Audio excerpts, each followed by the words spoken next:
أنا مهد علنا يا بلداج إسماعيل بلداج ياسين إنه فديي إنه كنا ياري جزاه الله خير الجزاء إلهي هكذا المريو sidoo kale inta soo ajiibtay oo timi oo ka soo qayb gashana aad bay u mahadsan yihiin waxaynu qadadu ahayd sida beeldaajuhu uu nagu wargeliyay marka hore hadarna uu noo sheegay soo dhaweyn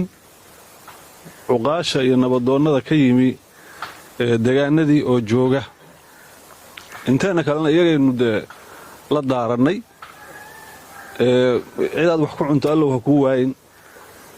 waa ku faraxsannahay imaatinkooda insha allah isu imaatinka iyo wadajirka iyo tashiguna waa mid daruuri ah oo loo baahan yahay mar walba cid walba oo meel joogta maantay Soomaali xaalkeedu waa iska adag yahay innaguna dhulka aynu joogno waad garanaysaan duruufihiisa dadka aynu nahay marka laga maarmaan bay tahay inaynu leenahay tashi inaynu leenahay kulan inaynu wax isweydiino inaynu wixii la isu qabo iyo hadii cidii wax isu qabta gacan marino inaynu marka dad nidaamsan noqono maanta nimaan cidaan nidaamsanayn boos uma banaana waxyaabaha aynu tabanayno iyo duruufaha in haysta iyo waxa aan mar walbaba laga yaabo inaynu ka cabanno haday ahaan lahayd deegaanadii duruufaha ka jira baahiyaha ka jira waxyaabaha caqabadaha oo taagan wax kasta oo ka jira waxay u baahan yihiin in qorshe laga leeyahay in tashi laga leeyahay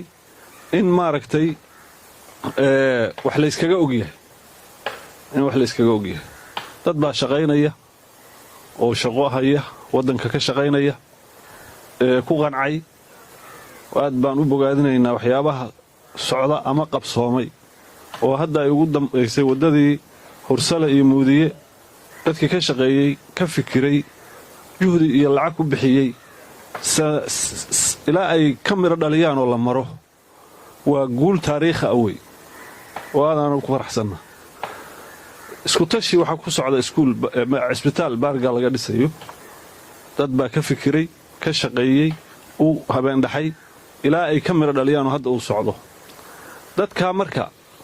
waxa weeye waxa wax lagu qaban karaa maxay tahay tashi isu imaatin wax iswarsi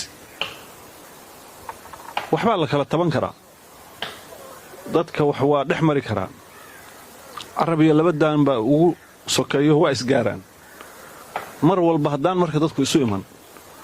oo aan wax la isweydiin oo aan wixii maaragtay la kala tabanayo ama cid laga cabanayo aan la isu sheegan waa la dhimanaya marka intii uurku buki lahaa bale afka habuku waxaanu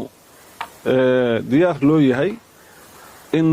aanu arintaas amba qaadno inaan is xalino inaan isfahamno inaan sheekaysano ma aha siyaasaddu waa wax kooban weey dhaqanka kan ah maalintii wax taagan yihiin ama ay doorasho jirto maarka hal isxaqxaqto hal isu yimaado ma rabno dhaqan fiican maaha waxaan rabnaa dad baan nahay dhul baan joognaa qaran baan nahay inaan sheeko leenahay inaan iswaraysi leenahay inaan wax isweydiino inaanu maya niraahno wixii qalad ah oo maaragtay haddii isim laga tabanayo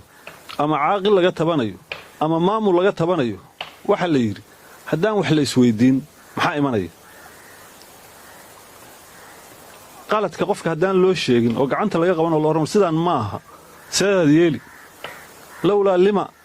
bay yiraahdaan lakaana alximaaru faqiihan haddaan wax la isweydiinayn oo aan cid wax la weydiinayn dameerku waa faqiih ilaa maxay ahayd iyo masalana la weydiin ma waxna la warsan maye marka tolku waxa weeye wadajir buu wax ku yahay wadajirna maxaa lagu heli karaa waa in la isqodax bixiyaa oo laysu fariistaa oo lays waraystaa oo lays shaafiyaa oo kan tabanaya la dhegaystaa oo kan qaldan la qabtaa oo kan baahan la kaalmeeyaa waddankeennu marka meeshaynu joognaa waa caqabad weeye waa dhul adag weeye dadka ku nooloo ku qancayna dadka waxbay dheeriyiin laakiin waxay u baahan yihiin in la bari taaro